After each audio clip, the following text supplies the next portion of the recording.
Hey everyone, it's Rice here. Today I will go over why you should form Nation. This will be a two-part series where I cover pros and cons with Nation and Legion farming. There is an ongoing war between the two factions, and this series is going to help you decide which side to pick.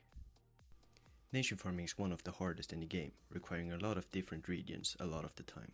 There are many hard to obtain items, but also easy ones, for example the drops from Nulgath larvae, or supplies to spin the wheel of chance. The Void High Lord class is the most recent Nulgath item, which is very hard to farm, but very rewarding as well. Also, there is Arcfine Doomlord, an awesome set with great bonuses and good looks. In short, the Nulgath Nation house is probably the hardest Nulgath item to get, as you have to complete terraforming, a quest with a bunch of time-consuming regions. Not to forget the sets you can get with the Evolved Orbs, which are hard to complete but very rewarding in regards of looks.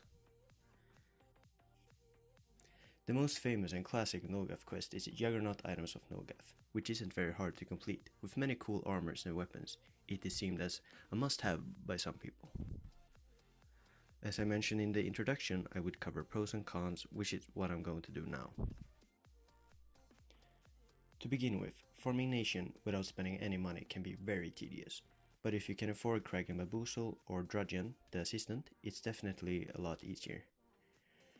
Also, if you want to farm the evolved sets, you have to spend 2.5k ACs on a coin, which unlocks the quest for obtaining the evolved armors, and an extra 300 ACs and a membership for the helms.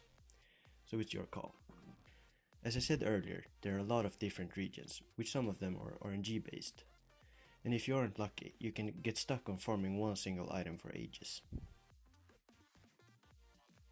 The armors you can get from farming Nation look sick, and gives a lot of bragging rights if you have the top-notch gear.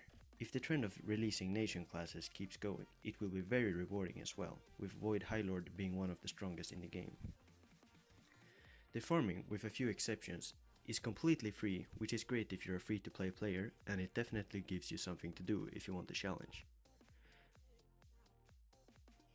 If you enjoyed the video, please leave a like and subscribe, as it's much appreciated. My Twitter is in the description if you want to reach me. Thanks for watching.